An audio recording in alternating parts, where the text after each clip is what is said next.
안녕하세요. 채널 반주원입니다. 저는 통합사회랑 한국사를 수업하고 있는 강사인데요. 한국사도 통합사회도 모두 사람이 살아가는 이야기죠. 그렇다면 각본 없는 드라마라고 불리는 스포츠 또한 사람의 이야기를 담고 있는데요. 스포츠 좋아하시나요? 자신들의 꿈을 위해 끊임없이 노력하는 선수들의 모습을 보면 때때로 울컥하는 마음이 들기도 하죠. 2023년 9월에서 10월 4년마다 한 번씩 열리는 아시안게임이 드디어 진행됩니다. 아시아 대륙 최대의 종합스포츠 축제라고 부를 수 있겠죠? 이번 대회는 중국 항저우에서 열리게 되는데요. 원래는 2022년에 개최될 예정이었지만 코로나19의 확산 등으로 결국 올해 열리게 되었습니다. 항저우는 산, 호수, 탑, 그리고 다리가 아름답게 어우러진 도시라고 알려져 있죠. 중국에서 가장 아름답고 살기 좋은 도시 중 하나로 널리 알려진 항저우는 지상 위에 천국이라는 별칭이 붙어 있을 정도라고 합니다. 중국 역사 속에서 오랜 번영을 누린 역사의 도시이자 오늘날에는 중국 IT 산업의 중심지이기도 한데요. 과거와 현재가 공존하는 도시란 이야기죠. 듣는 것만으로도 그 매력이 충분히 넘쳐 흐릅니다. 항저우에서 마음이 통하면 미래가 있다라는 슬로건 아래 9월 23일 개막식이 열렸죠. 마스코트는 항저우의 상징인 량주 문화, 서호, 대운하를 의인화한 천천, 충충, 렌렌이라고 합니다. 량주의 문화는 중국 남동부 해안의 양쯔강 유역에 위치한 고고학 유적지인데요. 후기 신석기 시대의 중국의 벼농사를 기반으로 한 통일된 지역국가의 모습을 보여주는 중요한 장소여서 2019년 유네스코 세계문화유산에 등재되기도 했습니다. 서호는 항저우의 대표적인 관광지로 매우 아름다운 인공호수죠. 대운하는 중국 수나라 양제 때부터 수백 년에 걸쳐 만들어진 결과물입니다. 베이징과 항저우를 잇는 엄청난 공사였다고 하는데요. 경제적, 문화적으로 차이가 매우 컸던 남쪽과 북쪽의 차이를 줄이기 위한 공사이기도 했죠. 이후 명나라와 청나라를 거치면서 보완된 대운하는 오늘날까지도 기능이 유지되고 있다고 하니 조금은 놀랍습니다. 마스코트 속에 도시의 이야기를 담고 역사를 담아 더욱 의미 있는 한 해가 되겠네요. 수많은 청춘들의 땀과 노력이 담겨있는 아시안게임은 어떤 흥미로운 이야기를 품고 있을지 함께 알아보도록 할까요? 아시안게임은 아시아 국가 간의 우호를 증진하고 세계 평화에 기여하기 위하여 시작되었습니다. 1913년 필리핀 마닐라에서 열린 극동 선수권 대회가 그 시초였는데요. 세계 2차 대전으로 한동안 무산되었던 대회는 전쟁이 끝난 후 다시 논의되게 되었습니다. 제1회 아시안게임은 1951년 인도 뉴델리에서 개최되었죠. 대한민국은 당시 6.25 전쟁의 혼돈 속에서 안타깝게도 참가하지 못했습니다. 하지만 2회 대회부터는 꾸준히 참여해서 좋은 성과를 냈죠. 아시안게임은 한, 중, 일 운동회라는 별칭이 있을 정도로 동아시아의 세 나라의 실력이 월등히 앞서 나가고 있는데요. 올림픽과 아시안게임 모두 한국, 중국, 일본 세 개 나라의 메달의 양이 기타 아시아 국가들보다 훨씬 더 많다고 하니 조금은 놀랍기도 하고 신기하기도 합니다. 특히 대한민국은 넓지 않은 국토와 인구 숫자에 비해서 국제 스포츠 대회에서 놀라운 성적을 거둬서 더욱 대단하다고 느껴지고 있죠. 우리나라는 1986년 서울, 2002년 부산, 그리고 2014년 인천에서 총 3번의 아시안게임을 개최했습니다.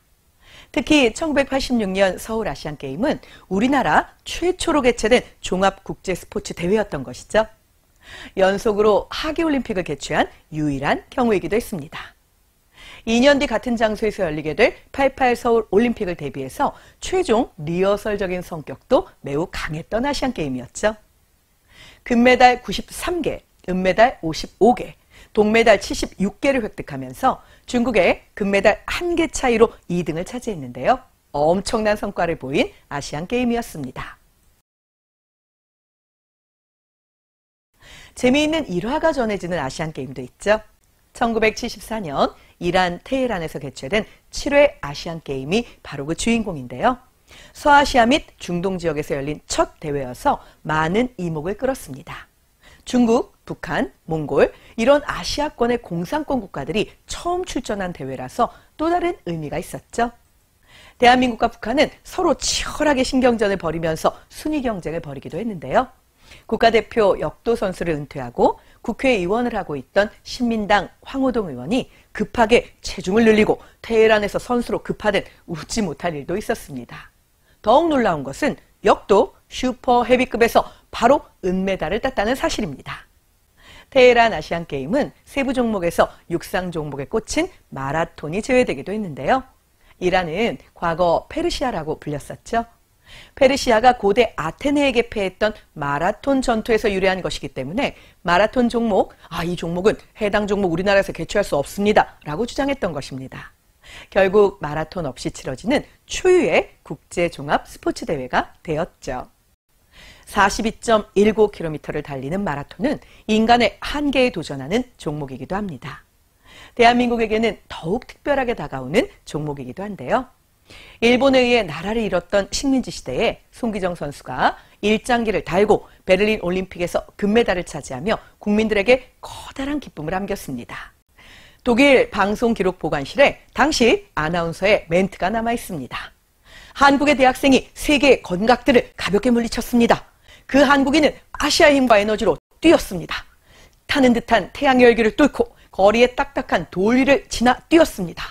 우승자 손이 막 결승선을 통과하고 있습니다. 이후 동아일보 등 우리나라 신문사가 송기정 선수의 시상식 사진에서 일장기를 지우고 기사를 실어서 큰 곤혹을 치르게 되었죠. 송기정 선수는 월계수남으로 일장기를 가리려 했다는 혐의를 받아 이후 경기 출전이 금지되었고 일거수 일투족을 감시당하기도 했습니다. 독립을 염원하던 국민들에게 스포츠가 얼마나 커다란 희망을 안겨줄 수 있는지 알려준 대표적인 사건이었죠. 광복 후에 송기정 선수는 자신을 대신할 후배들을 적극 양성했는데요. 대한민국 정부가 수립되기 전인 1947년 보스턴 마라톤에서 서윤복 선수가 세계 신기록을 세우며 동양인으로는 첫 우승을 차지했습니다. 대한민국의 이름과 태극기를 가슴에 새기고 달릴 수 있었던 것이죠. 최근 영화로도 개봉된 보스턴 1947은 바로 이 이야기를 담고 있습니다. 영화보다도 더 영화 같은 역사가 펼쳐지고 있는데요. 이토록 치열한 스포츠 대회의 모습은 우리 삶의 축소판이라는 생각이 들기도 합니다. 그렇기에 더 많은 사람들이 함께 울고 웃으며 공감하는 거겠죠. 99도까지 온도를 올려놓아도 마지막 1도를 넘기지 못하면 결국 물은 영원히 끓지 않는다. 물을 끓이는 건 마지막 1도. 포기하고 싶은 바로 그 1분을 참아내는 것이다. 대한민국을 넘어 세계적인 스포츠 스타이기도 한 김연아 선수가 한 이야기인데요. 한순간을 위해 뒤에서 끊임없이 노력하는 선수들의 열정이 그대로 느껴지는 말이죠. 이번 아시안게임에서도 대한민국 선수들이 열심히 노력한 만큼 다치지 않고 기쁨을 얻기를, 그리고 대회를 즐길 수 있기를 진심으로 응원해 봅니다. 더불어 편파 판정이 없는 깨끗한 국제대회가 되기를 다시 한번 바라보죠. 가장 핫한 최신 시사 이슈를 함께 이야기해보는 바로 이 시간. 천하제일 시사대회 유익하셨나요?